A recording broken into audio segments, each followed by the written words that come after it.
Time to take a look at our Xfinity catcher profile, protecting home for the Brewers, the Cardinals, the Phillies, the Braves, and Johnny Carson. Our guest tonight, Bob Uecker, host of Bob Uecker's Wacky World of Sports and the star of Mr. Belvedere. Xfinity Home offers state-of-the-art features that help you stay connected to your home and family anytime, anywhere. Yeah, 57th year in professional baseball. I never started on a Tonight Show either. And a hometown guy, Bob Uecker from Milwaukee, got to play for his hometown Braves, and you've been broadcasting Brewers baseball since 1971. Yeah, long time. Good to see you guys. Good to see you, Bobby. Lenny. See you. Yeah, it was a long time. I was the first native Milwaukeean to play with the Braves, and the first native Milwaukeean to be sent to the minor leagues by the Braves. It was nice. Well, every time we see you, you've got a story that I haven't heard. And you packaged most of them into your 2003 Ford C. Frick Award acceptance speech. And you didn't write anything down. I mean, it's remarkable. You just did it all off the cuff, and you had them rolling in the aisles of Cooperstown. You know, it's amazing sometimes the weird things that come to your mind. I wish I would get a habit of keeping a recorder around, because you think you're going to remember stuff that you think about and you don't. And there's a lot of stuff that it makes me laugh, and I don't record it, and then I can't remember it again. But it's just like the signs. Like in the first inning, I knew the signs, and then the second inning, I would have to go out and ask the pitcher what signs we were using. All the stories, Bob, are not about the great performances and the complete game shutouts and the 3-homer games. It's all about the other stuff. And I know that you just love being at the ballpark, and that's what it's about, hanging with the guys, right? I do. You know, and the Cubs are going through kind of a tough period here, and you and I were talking earlier. And I mean, I did that all through the 70s with the Brewers, you know, when they weren't really good, and you really had to, you had to work. And baseball is not working. I mean, this is such a great job, and I enjoy every minute of it. But there are those times when you got to work to keep people listening. And guys who work for teams that that win every year, and you go out there every day and you win a game, you go home, you're happy instead of going home and beating somebody up. I mean, I have all fake animals and I punch them, but no, but I mean, you know what I'm talking about. I mean, when you don't win a lot, you gotta, you do. You have to have a good time at the ballpark, and hopefully, I mean, I haven't missed too many that I didn't really enjoy. Working days. Well, Bob, that's why we have you in the booth. Yeah. Do I get a gift? You get a nice pat on the back, as always.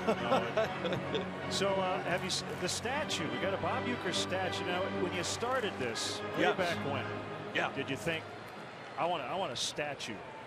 No, not really. I know a lot of people wanted me in one, but I didn't want to be one. No, that's the problem I'm having right now. I'm afraid they're going to ask you to get in it. If you designed your own statue, what would be your pose? What's the Bob Uecker pose? A bat half sawed off of my shoulder. Just a half a bat. Standing there in my stance with just a half a bat. Because I hit so many on the handle. Oh, so you started with a full bat. I was going to say you didn't swing with a half bat, did you? I mean, I asked one time when they first started doing flame-treated bats. Remember that, Bobby? Yeah. I asked for flame-treated, and they sent me a box of ashes. And I was using a U1 model at that time, so it was a huge box. Fouled away by Barney, and it's 1-1. Well, in my salad days going to Marquette University, I listened to you and the great Pat Hughes. Yeah.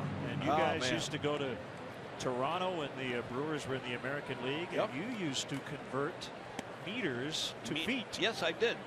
And I talked with my French accent there, and when you're doing up in Canada, a hockey puck, I think, is more important than a baseball, So strike, it's 2-2. What was the name of the guy you had in the booth? John-Jacques Smythe. John-Jacques Smythe. Ooh, man. Yeah, people were asking Jim Powell, why do you have this guy on, man? He's so negative. I talk bad about everything. You think baseball is good there, eh? You try hockey up here, then you got something. And I don't like you, monsieur. I tell you that now, right before I go on your show. I don't like you. I told you before. That is the benefit of being on radio. You can't see, you can only hear the voice as Barney strikes out. 2 down. Bob, I don't want to let you go before I mention two other people here. Yeah. Dale Swaim, you've been around Dale his whole career, player, coach. One of my best friends, and I'm telling you, I'm happy for Dale. I'm not happy things are going the way they are for him now, but he's a great friend, and he's going to do good things in Chicago. I guarantee you that. He's a great baseball man, and you guys know that. Here's Ian Stewart with 2 outs. And Ron Santo will go into the Hall of Fame in July. Yeah, it's a posthumous honor, but I know it was time. Yeah. It should have been a while ago. Kept him out, man. I'm telling you, really. It was sad. I'm glad he's getting there now, but you know, he didn't get to enjoy it. We miss Ronnie every single day. Great person. Forget about what he did with baseball. He's just a good guy. What you guys were talking about earlier, just being at the ballpark. It seemed like Ronnie was most alive when he was at the ballpark. Yep, you're right. Absolutely true. Stewart pops into the left. Ron's great line. Somebody said, "Ron, you're a broadcaster." He said, "No, I'm me." And that was so true. Always a pleasure. Thank you, Thanks for stopping by, Bobby. Bob, thank you.